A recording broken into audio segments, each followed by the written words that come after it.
E aí a gente estava nesse clima gostoso de confraternização, fala, poxa, é post do Flávio e do próprio Eduardo em relação ao Nicolas, pô, elogiando lá e apoiando a caminhada, o Carlos indo lá, Tarcísio se encontrando, elogiando. Pô, que clima gostoso. Tá faltando a Michelle ainda, mas vamos ver o que vai acontecer daqui para frente. Mas estava esse clima gostoso e eis que vem o Valdemar e dá uma entrevista e fala o seguinte, e o Valdemar sendo Valdemar. Michelle, Tarcísio e Nicolas precisam estar na linha de frente da candidatura do Flávio porque eles têm voto. Eles são importantíssimos para nós. A Michelle com as mulheres, o Tarcísio do maior colégio eleitoral. Ninguém ganha, ninguém do PL. Aí ele bota assim, essa que foi a frase problemática, né? Ninguém do PL ganha eleição sem esse povo trabalhando, não. E veja, eu sei que os apoios dessa pessoa, obviamente, é importante, mas o presidente do partido, do candidato, vira público, falar que ele não consegue a eleição sem essas pessoas, é óbvio que isso é querosene. É óbvio que isso gera problemas na base.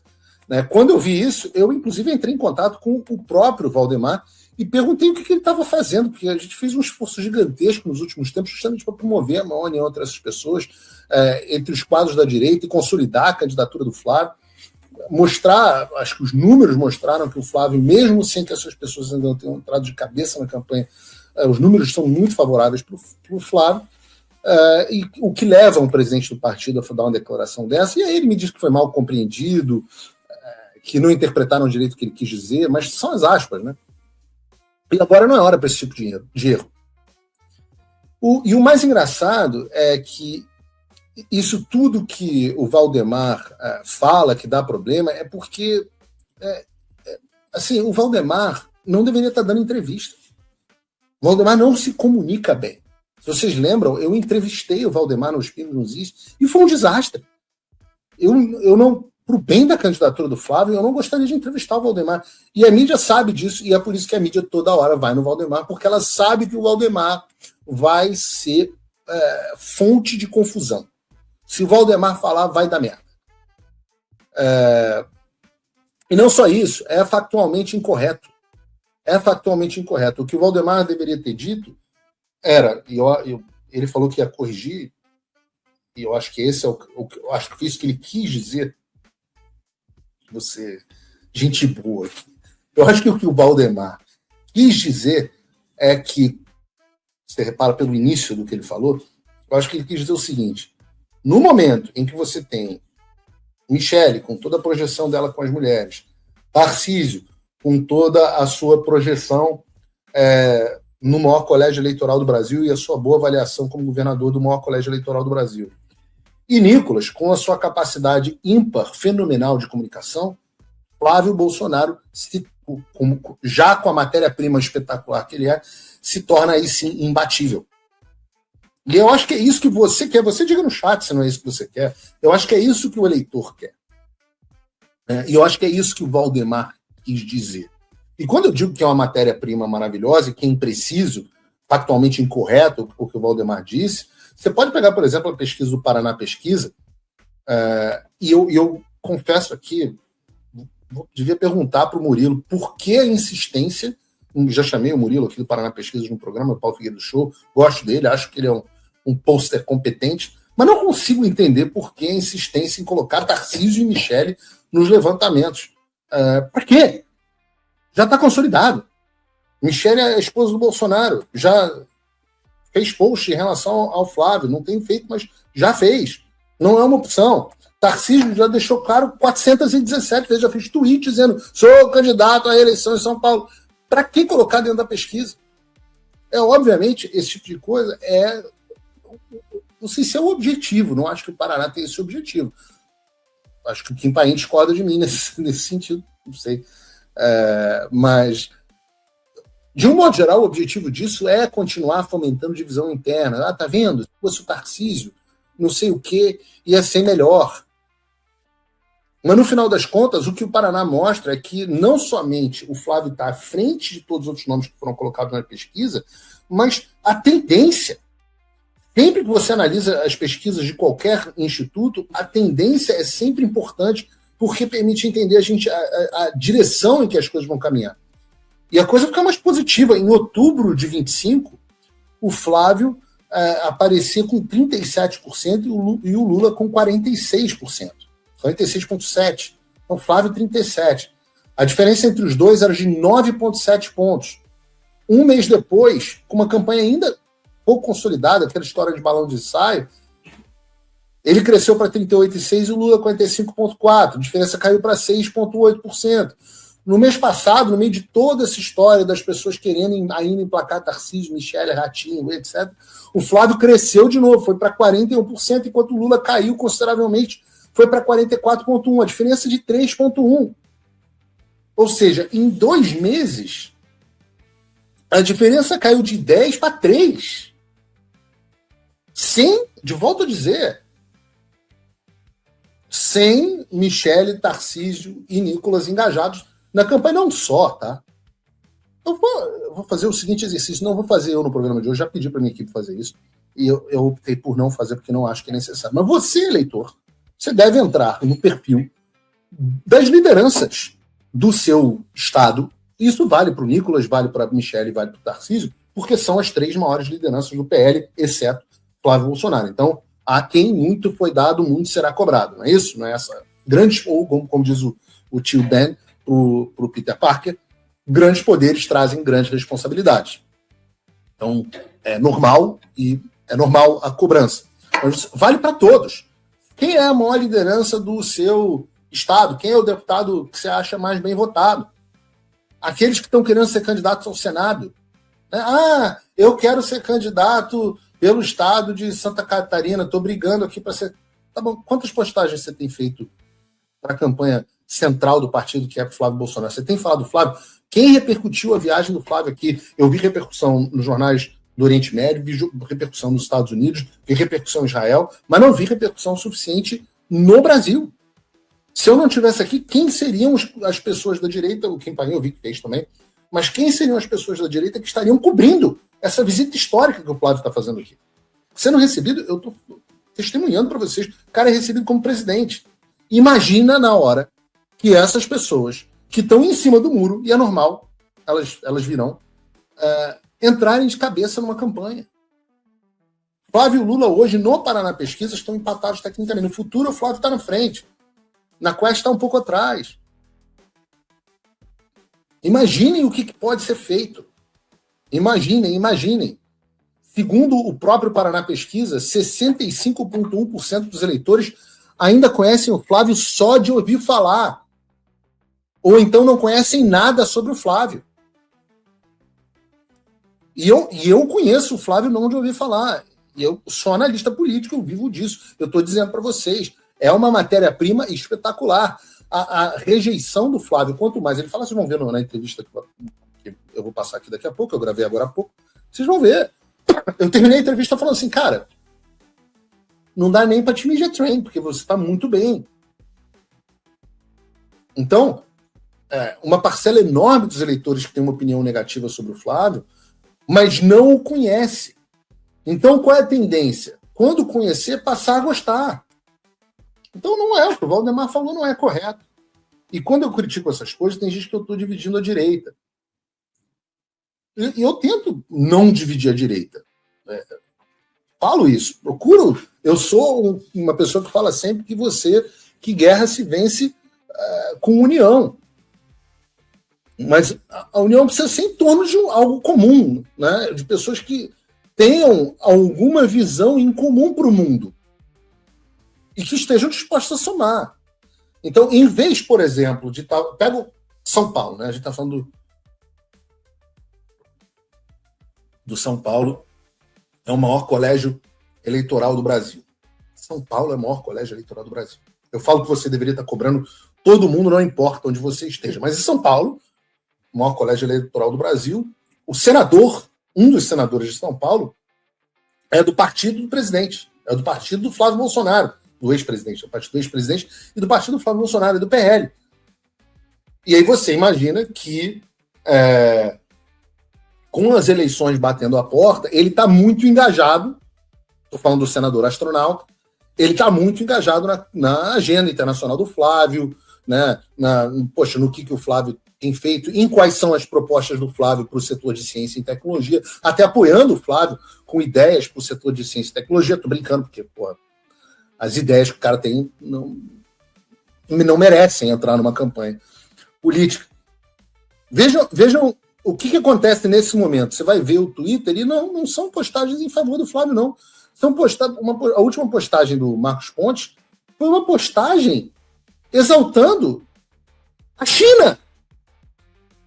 Eu juro por tudo. Se vocês não viram isso, vejam o seguinte: China inicia rede de internet mundial grátis com lançamento de 38 satélites. Aí o cara vira e mete essa, como militar, engenheiro, astronauta e servidor do Brasil, aprendi que soberania também se constrói com tecnologia. O mundo não espera, blá, blá, blá. A China acaba de lançar a primeira rede comercial de banda larga 10G do planeta. Com a tecnologia 50G PON, o sistema entrega até 9 gigabytes, blá, blá, blá, blá, blá. Isso não é detalhe técnico, é vantagem estratégica. Eu acho que quem escreveu isso foi o ChatGPT. Essa infraestrutura abre caminho para o streaming 8K, realidade virtual, telemedicina, agricultura de precisão e cidades inteligentes. Aí, lendo isso, eu pergunto o seguinte: algum de vocês está assistindo o Paulo Figueiredo Show? Algum de vocês no chat me respondam. Acreditam que a China está lançando uma internet mundial grátis? Gratuita e livre, livre e gratuita. Pelo amor de Deus. A internet na China não é nem internet, nem livre e nem de graça. A internet desse país, modelo, que o senador está batendo palma, é o país onde os ministros do STF acham um grande modelo, mas um país onde você não acessa Facebook, não acessa WhatsApp, não acessa Instagram, não acessa X, não acessa nada que o Partido Comunista Chinês não permita, a não ser que você esteja utilizando uma VPN, que é o que os chineses costumam fazer. Eu falo para você, mesmo que vocês não estejam na China. Porque caso a gente se salve, o link está aqui na descrição, tem um QR Code aqui em cima, porque caso você se salve do Alexandre de Moraes, há o risco de você cair na mão de um astronauta. E eu não vou criticar um troço desse? Como é que um senador de direita faz um post assim? Não só porque se trata de um governo comunista que monitora e cerceia a liberdade de mais de 1 bilhão de pessoas, mas também porque o Brasil está pegando fogo e o senador está literalmente no mundo da lua. O astronauta. Então, aí eu não quero. O Paulo Figueiredo é PNC. Vou fazer o quê um troço desse? Vou ficar calado vendo? Não, realmente. Eu estava vendo, tem gente da área de segurança pública do PL que acha maravilhoso que tem a câmera com reconhecimento facial em todos os lugares do planeta. Eu falo assim, mas ninguém leu um livro de distopia? Das distopias clássicas, ninguém leu um. Será que se o governo monitorar a nossa face em todos os momentos, será que vai dar merda? Mas depois, quem poderia imaginar? As cidades seguras, etc. Esse é o modelo chinês, pô. E vamos falar sobre... Vamos falar de coisas boas. Todo mundo... Eu acho engraçado. Uma das pessoas que me conheceu aqui no Bahrein do Brasil, que veio aqui acompanhar o senador, falou assim, Paulo Figueiredo, eu achei que você era... O termo que ele usou foi PNC. Eu não vou dizer o que significa isso, você usa a sua imaginação. Mas você é um cara de gente boa. Eu falei, olha, eu sou o mesmo cara, pessoalmente, que eu sou no Paulo Figueiredo Show. Inclusive, eu me orgulho muito dessa característica. O problema é que você só deve assistir os cortes do Paulo Figueiredo Show, onde eu tô bravo com alguma coisa. E na vida é assim, a gente tem razão para ficar bravo. Tem momento que é de brigar, tem momento que é da gente comemorar, tem momento da gente dançar, tem momento da gente zoar, tem tudo, né? A personalidade da gente tem essas várias facetas. Se você só assistir os meus cortes putos da vida, você vai achar que eu sou uma pessoa puta da vida, negativa, etc. E no final das contas, não. Eu, de um modo geral, a característica das pessoas que me conhecem sabem que eu sou uma pessoa positiva. E eu acho que depois de um bom tempo de discussões dentro da direita sobre os nomes para as eleições de 2026, e foi uma dura conquista a gente ter o nome do Flávio Bolsonaro, a gente está conseguindo chegar a um consenso E eu acho que boa parte daquele clima antigo de divisão está acabando. Vocês vão ver, inclusive, na entrevista que eu fiz agora há pouco com o Flávio Bolsonaro, a opinião dele sobre esse assunto. Mas eu acho que vale a gente contar um histórico. Um dos eventos que nós tivemos foi que as viúvas começaram a tomar rumo e a certeza de que a campanha do Flávio é a campanha da direita. Essa narrativa que o Centrão tanto tentou implantar está morrendo. De que era um balão de ensaio, lembra disso? A Globo News, a Merval Pereira, um balão de ensaio. E esses caras não têm condições de comentar a política, eles não sabem o que está acontecendo na política. Por isso que eu falo que é muito melhor se informar aqui, o próprio Merval deveria se informar aqui, para parar de falar tanta besteira. Porque, no final das contas, uma coisa meio autofágica, o Centrão alimenta a imprensa que se alimenta do Centrão. E que se alimenta da imprensa. Então fica uma coisa meio, aquela peça macaquinhos, onde um fica enfiando o dedinho no orifício do companheiro e todo mundo fica um no outro, né? Aquele personagem também do... Como é o nome daquela série de super-heróis da Amazon? Vocês comentem aqui no chat. Onde os super-heróis são todos... tem o Capitão Patriota, acho que em português, etc. Tem um personagem que ele se clona e aí ele tem relações com o seu clone. É meio que isso, a direita, o Centrão e a imprensa. E eles tentaram emplacar essa narrativa, etc., que está morrendo. E eu acho que está morrendo.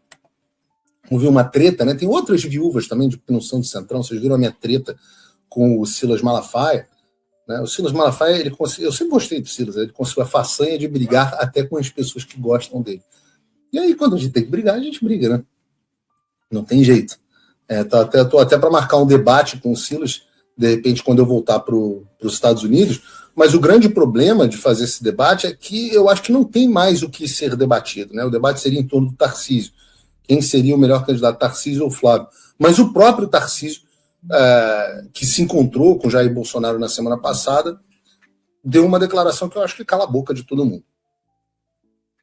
É uma visita que a gente tinha se programado já há algum tempo para fazer. Eu queria muito transmitir meu abraço, minha solidariedade ao presidente Bolsonaro, dizer para ele que nós estamos juntos, falar do meu apreço, falar da minha gratidão. E disse para ele que eu tinha uma tarefa aqui muito difícil, que era transmitir, e eu não ia conseguir me lembrar de todos os abraços que foram pedidos para eu trazer aqui para ele, a transmitir um abraço de muitas pessoas. Toda vez que eu faço um evento, lá com o nosso público em São Paulo, lá no interior, são milhares de pessoas que pedem, olha, leva o meu abraço para o Bolsonaro, transmite um abraço para ele, diz que a gente está orando por ele, diz que a gente está pedindo por ele. Então, é impressionante o carinho das pessoas. Eu queria, de certa forma, ser um pouco porta-voz desse carinho, falar do que as pessoas estão sentindo, falar da saudade que as pessoas têm dele e transmitir, de certa forma, isso para ele. O amparo, dizer que tem uma massa de brasileiros que torce por ele, que ora por ele, que quer o melhor para ele, que tem carinho por ele. Eu me incluo nesses brasileiros. Eu queria transmitir isso no dia de hoje. E esse foi um pouco do objetivo da visita, ver como é que ele estava, transmitir meu carinho, transmitir meu abraço, falar que ele pode contar conosco, que ele vai ter sempre aqui um grande amigo. Apoiado Flávio Bolsonaro, candidato. Sem dúvida, como eu tenho afirmado constantemente. Não tem dúvida nenhuma com relação a isso. Não, assim, como eu falei, a gente conversou com amigos, a gente vai estar empenhado neste projeto, vamos entrar muito fortes, muito unidos, agregando mais pessoas, agregando mais gente, e falando de perspectiva, falando de projeto para o país, falando de pontos que são importantes para a gente resolver a questão fiscal e, aliás, mexendo algumas alavancas, a gente vai ver o fluxo de capital aumentando, a gente vai ver a moeda apreciando, a gente vai ver a inflação baixando, a gente vai ter espaço para reduzir taxa de juros, e tem várias questões aí que são importantes, que vão colocar o país na direção certa. Falamos muito dos tempos em que a gente trabalhou junto, no tempo que o presidente esteve no comando do país, das realizações, da saudade que a gente tem, de como era bom visitar o Brasil todo, vendo as entregas, convivendo esse período com ele. Foi um período para mim muito rico, então a gente precisa ver isso de novo, trazer essa alegria de volta. Ele falou sobre a saída do governador Caiado? Falou, e o presidente viu com bons olhos, o presidente elogiou o Caiado para mim, o presidente tem o apreço pelo Caiado, a consideração pelo trabalho que o Caiado fez ao longo da sua trajetória política. O presidente entende que é uma candidatura que soma também com esse projeto, e no final vai estar todo mundo junto contra o PT, não tenha dúvida disso. Então ele viu com muitos bons olhos, e o presidente então vê com esperança também, e viu um movimento acertado aí e ficou satisfeito. Mas sobre os três, ele falou alguma coisa especificamente sobre o Eduardo Leite, Júnior e Caiado, ele demonstrou uma preferência? Não, ele acha que soma, eu acho que quem vai estar no projeto vai somar também. Então, como ele já tinha falado antes, e também sendo coerente com o que ele já tinha dito, ter mais candidaturas não é um problema. Eu acho que soma e no final você cria uma grande força. A exemplo do que aconteceu, por exemplo, no Chile recentemente, vocês viram esse grupo todo somado, fazendo a diferença e vencendo a eleição do segundo turno. É claro que é ótimo você ter mais candidatos de direita, ou que não dá para dizer caiada de direita, ou sei lá, a maioria dessas pessoas são de direita, mas é ótimo que é óbvio que é ótimo você ter mais candidatos anti-Lula. Se você juntar 3, 4 candidatos que utilizam todo o seu tempo para darem porrada no PT, isso é absolutamente maravilhoso, né? E por isso que a eleição tem 2 turnos, as pessoas acabam indo para o centro de gravidade, que acaba sendo o Flávio Bolsonaro. E a declaração do Tarcísio, e eu, né, no programa, eu sempre faço o seguinte: a gente cobra quando tem que cobrar, mas quando não precisa cobrar, a gente tem que elogiar também. O governador Tarcísio tem feito isso com enorme frequência. Eu acho que ele sepultou de vez a história. Ele deu declarações, publicou tweet, está dando mais essa declaração depois da visita ao presidente Bolsonaro. E eu acho que o clima de divisão e discussão e briga, que até agora havia sido necessário até um certo ponto, pode ser superado. A gente pode ter foco na candidatura que não somente foi que recebeu o apoio do Jair Bolsonaro, mas, ainda que mais importante, foi a candidatura escolhida pela maioria das pessoas. O Flávio se mostrou que é um candidato, que era o candidato mais viável. As pesquisas estão mostrando isso. A briga interna, às vezes, é necessária, mas a partir de agora, eu acho que ela é contraproducente, a não ser que, de novo, se faça necessária por algum motivo. A gente já tem uma candidatura consolidada, tem um oponente a ser vencido, e eu fico feliz. Eu vejo até o Carlos Bolsonaro, que tem a reputação de ser o mais temperamental da família, é o irmão com quem eu digo aqui, eu não tenho nenhuma relação com o Carlos, nunca conversei com ele, então não tenho nem nada para dizer, mas eu fico feliz. Ele tem a reputação de ser o mais temperamental, e estava ele tendo um almoço com o Tarcísio no final de semana, que foi muito produtivo, cheio de elogios. E, vejam, tá aí o post do Carlos, mas também o próprio Eduardo, que tanto é tido como brigão, etc, e esse que não é brigão, fazendo uma postagem elogiando o Tarcísio. E como disse o Eduardo, e óbvio que a gente conversa sobre isso aqui, é óbvio que isso é um assunto, e a posição do Eduardo é a posição dele, e eu acho que ele disse bem, que agora é o momento da gente fazer, é o momento da gente focar nas coisas que nos unem e nos fazem convergir.